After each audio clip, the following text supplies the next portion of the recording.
Hello friends, अब यहाँ पर जो एक रिसेंट केस आया है, इसमें जो है एक पर्सन को जीएसटी से नोटिस आ गया और उसमें क्या है कि जो नोटिस है वो यहाँ पर इनकम टैक्स की वजह से आया। जी हाँ, इनकम टैक्स में उन्होंने जो है अपनी इनकम टैक्स रिटर्न को फाइल किया था। उन्होंने यहाँ पर जो है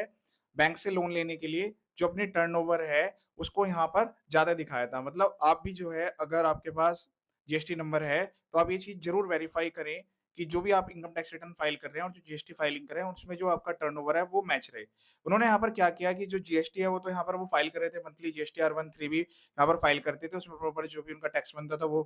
पे कर देते थे, अगर आईटीसी है तो उससे एडजस्ट करते थे। लेकिन जो उनकी टर्नओवर थी वो काफ़ी कम थी। अब जब उनको बैंक लोन की रिक्वायरमेंट पड़ी तो उन्होंने क्या किया, जो अपनी इनकम टैक्स रिटर्न है वो उन्होंने प्रीएम्प्टिव में फाइल कर दी, क्योंकि प्रीएम्प्टिव में क्या है कि आप जो है वहाँ पर 6% या 8% का प्रॉफिट दिखाते हैं, तो उस केस में क्या है कि हो सकता है कि इनकम टैक्स ना पे करना पड़े, लेकिन वो जो आपकी टर्नओवर है वो एक्चुअली में यहाँ पर इनकम टैक्स डिपार्टमेंट के द्वारा जीएसटी डिपार्टमेंट को भी पास ऑन हो जाती है, क्योंकि जो इनकम टैक्स डिपार्टमेंट और जीएसटी डिपार्टमेंट है वो आपस में जो डाटा है उनका इंटरचेंज होता है।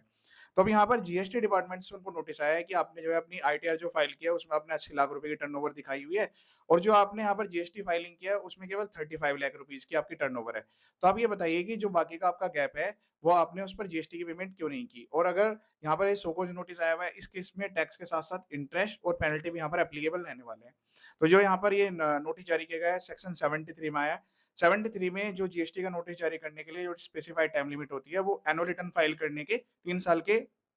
अंदर-अंदर वो जो है नोटिस जारी किया जा सकता है। तो अब आप यहाँ पर देखिए कि उसको प्रॉपर जो भी इनके 3 साल है उसका प्रॉपर इंटरेस्ट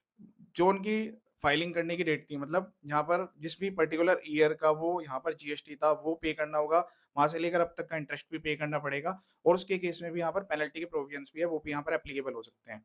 तो ध्यान रहे, अगर आप यहाँ पर बैंक से कोई भी लोन लेना चाहते हैं, आपकी जो टर्नओवर है वो काफ़ी कम है, तो पहले आपको जो है ये चीज़ ध्यान रखनी होगी कि जो भी आप डाटा इनकम टैक्स में सबमिट कर रहे हैं, आईटीआर फाइल कर रहे हैं, अपनी बैलेंस शीट है, फाइनेंशियल्स है, जो आप बैंक्स में या फिर फाइनेंशियल इंस्टीट्यूशन में सबमिट कर रहे हैं, उतनी ही आपकी जो टर्नओवर है वो भी प्रॉपर्ली जीएसटी में भी रिपोर्ट हो और उसमें आपने जीएसटी को प्रॉपर्ली पे भी किया हो। अदरवाइज़ आपको जो है फ्यूचर में इस टाइप के नोटिस आएँगे तो आपको जो है हेवी टैक्स इंटरेस्ट पेनल्टी का लॉस हो सकता है। इसके यहाँ पर रिवर्स केस भी हो सकता है